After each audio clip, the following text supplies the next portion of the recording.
I went from this to this with zero experience, and I'm going to show you how to do it and avoid these shocking mistakes I made along the way. So I picked up this damaged head unit with the aim of repairing it, and as you can see, it has some deep scratches in it. So to fill these, I'm going to use this plastic bumper repair kit from Isopon, which comes with everything you need in the box to complete a repair like this. You get 2 grades of sandpaper, some plastic bumper filler, some hardener to mix, a squeegee, gloves, a tack cloth and primer to finish it off ready for paint. I'm going to kick off with this 180 grit sandpaper to sand the area and level out some of the deeper scratches, making it a bit more uniform and easy to fill. You can use a sanding block to help with uniformity, but I just used sandpaper as is to flatten out some of these scratches. If you're going to use a sanding block, I'd recommend going with a flexible rubber one rather than a typical wood or plastic one, as they struggle to bend to the contours of the surface you're sanding. As this faceplate is quite small and has many contours, it's just easier to do it by hand rather than using a sanding block. Depending on how deep the scratches are, you may want to use a less abrasive sandpaper like the 500 grit that also comes in the box to gently ease away the scratches. But as we are going to be using filler, I wasn't too worried about the abrasiveness of the sandpaper, for now at least anyway. You'll definitely want to clear away any dust left over from sanding with a wet wipe and dry the area so it's ready for filler. The Isopon kit also comes with solvent wipes that will do a great job of removing grease and dirt, so you could use something like that too.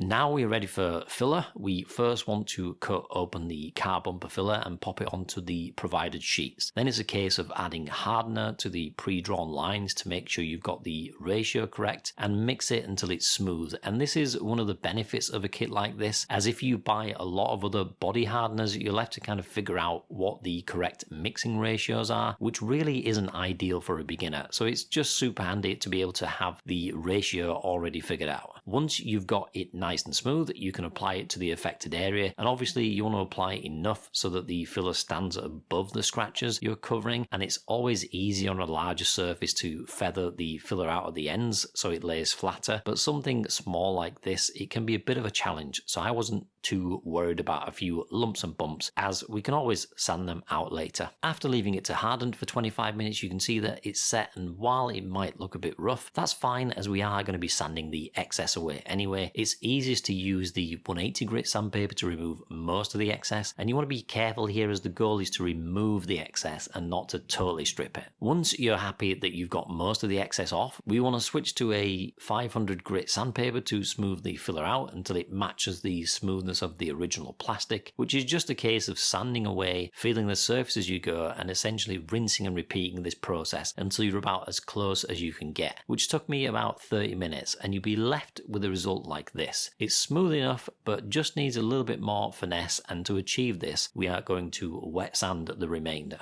The reason why you want to wet sand when you're close to finishing is that it's a less abrasive form of sanding, so you don't end up with fine scratches like you would if you were dry sanding. I found it handy to use a bucket with a shallow amount of water, just so you can keep dipping the sandpaper into it to keep it wet. Some people recommend soaking the sandpaper for 15 minutes or so, but I found it wasn't necessary. After about 30 minutes of work, you should be able to feel the filler take on the same smoothness as the original plastic, and it should also be level. I did a last wet sanding pass using the 500 grit sandpaper of the whole faceplate, just so the primer has an easier time sticking to the whole surface. It's super important that we clean the area prior to applying primer, so I'll be using some isopropyl alcohol and a microfiber towel just to remove any loose traces of dust and dirt. And as an extra step, the set from Isopon comes with a tack cloth, which is, as the name suggests, it's a tacky cloth that has the feel of sellotape that you can dab on the area to pick up any hidden bits of dirt, which it did actually do, so very much worth using. Some people also use degreaser or brake cleaning fluid as a cleaning agent, so you can use that if you have any lying around. I didn't feel I needed to, and also I didn't have any lying around. Once clean, we are ready to apply the primer. I'm going to be using the primer that comes with the Isopon kit. In general, we want to be using primer to add a smooth coat over the top of what we've sanded, so this will create a nice smooth surface for the paint to sit on. However, before we apply any primer or paint though, you absolutely want to be wearing a respirator of some kind, like this one from 3M. And 3M are pretty good about telling you the particular models of respirators you need for the job you're actually doing, as it's shown by this spray paint sign on the box. As always though, if you're in any doubt, seek professional advice, as your health is super important.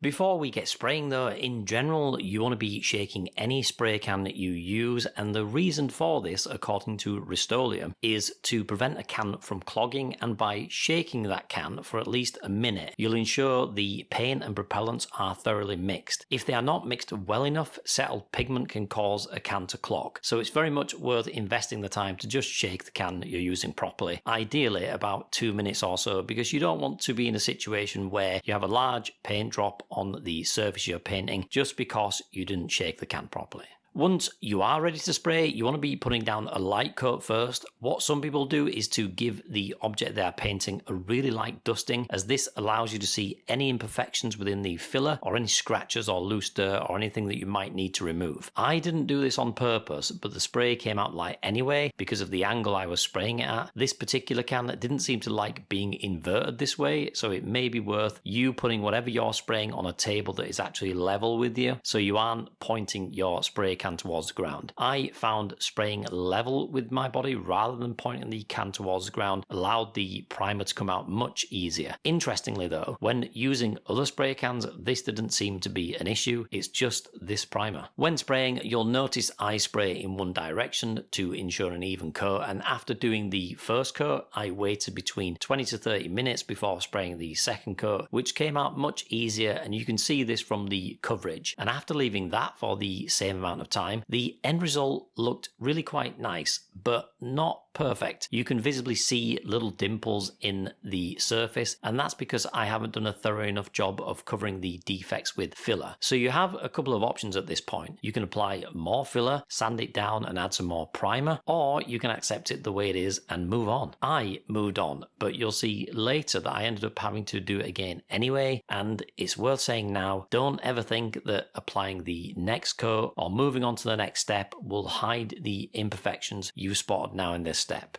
because they won't. For the paint layer, I'm going to be using this satin black from High Coat that comes well reviewed and sprays on really easily. After spraying on a light first coat, it's left to dry for about 20 minutes. A second coat is then applied, and once dry, the results look pretty good. The paint looks like it's applied evenly, and it's important to check as some fillers are quite absorbent and can take a little bit more covering, so you might need to do several more coats if you're still seeing filler underneath the paint. Once that's all good, it's then a case of just going over the faceplate with a tack cloth so it's ready for lacquering, also referred to as clear coat. I'm also using High Coat for the lacquer as it comes well recommended, but I have to say, out of all the steps, this is the one I was most nervous about, as I've used lacquer in previous projects and it can make your whole project look really rubbish if it doesn't sit right. However, happily, spraying the lacquer on was as smooth as the paint. I ended up doing 3 coats in all with 20-minute drying periods in between, and it didn't come out too bad. There's a nice little shine on it, but on closer inspection you can see a little bit of orange peel. It's not the worst, but I just had to get it perfect, and this was my first mistake. But before we talk about that, if you've been enjoying this video, drop a like below. I talked about orange peel earlier, but what is it? Well, essentially it means your paint finish looks like that of an orange skin, bumpy and not smooth, and the most common reason it happens, according to a lot of sources, is because when you're spraying your paint, or in this case, lacquer, it hasn't been broken up properly into smaller particles, so it looks blobby. How on earth do we stop it from looking blobby? Well, it's this next tip that I got off a neighbour that I wish I'd have known before I started spraying anything. He sprays mountain bikes and gets an amazing finish on them, and he shared this. If you pop your paint cans in lukewarm water for 15 minutes before you spray them, it helps mix all the particles inside and you end up with a smoother finish as a result. This is also what some music shops do before they spray lacquer over their instruments. Just don't submerge the whole can in water. I didn't do that, obviously. You only want it to cover the metal section of the can, and if you're worried about your spray can floating away, just pop a heavy object like a brick on top of it and you'll be fine. Before I could think about any of that though, I had to remove the clear coat that was already on there, and I ended up using a 1000 grit sandpaper for this because you just want to get rid of the clear coat and not the actual paint. And you can see over time the clear coat is slowly being removed, but if you go too far you could end up taking the paint off, which is what I did. But that wasn't the worst part. My solution was.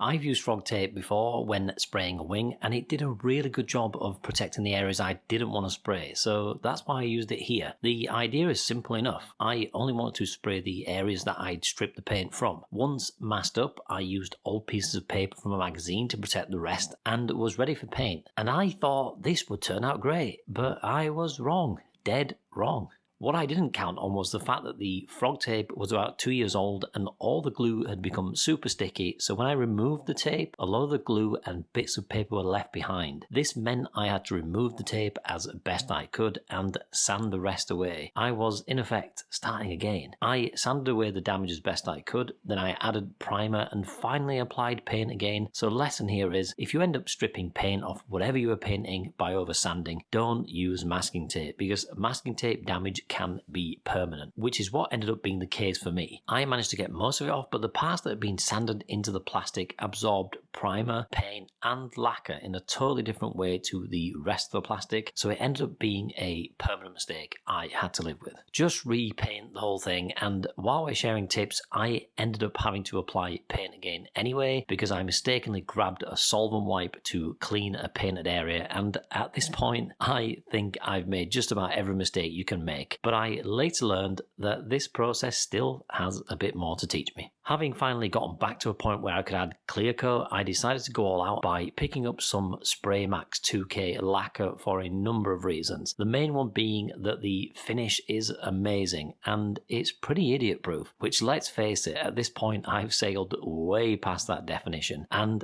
really need all the help I can get. In addition to that, the neighbour that was so helpful earlier mentioned that they use about 4 cans of high coat per bike just to get the desired thickness they are after, and with it costing $5.99 a can, you end up reaching close to £24 pretty quickly. The Spray Max 2K cost me £28 and it's worth the extra 100%. Instead of needing 4 cans, you only need 1 can and apply about 2 coats to get a decent thick application. And speaking of the application, it is almost like the breath of God forces this stuff out. It's like a spray gun. It's genuinely impressive and it works in a unique way too. It actually comes with a piercing plastic button that you pop under the bottom of the can that essentially releases a hardening agent that mixes with the rest of the concoction that gives you that lovely finish. The only downside is that once you have released the hardening agent, the can has 48 hours before it hardens like Dwayne Johnson. I applied 2 coats of it, leaving it to dry 10 to 15 minutes between coats, and you remember I said this process still had some lessons in it? Well, those plastic sheets you see on the ground ended up having the edges blown over, so I had to run out and remove the plastic that had stuck onto my dash parts. Luckily, that was an easy save though, and after all that, finally, the results were worth it. While I'm happy overall, as always though, it could have gone a bit better. You can see that there are a few battle scars from the masking tape that got left behind, along with a bit of a crease where the plastic bag I was using flipped over and got stuck. But I'm glad I gave it another go rather than settling with the high coat lacquer, because when you compare that to the Max 2K, the latter has such a better finish. It's 100% worth paying for, and now my mistakes are behind me, I decided to paint the air venting casing as well, as they were quite scratched and the result didn't disappoint this time around. I've got that deep black finish along with a mirror-like coat on top, and I think it looks great. And if you fancy giving this a go and supporting the channel, I've left affiliate links to all the products I've used below.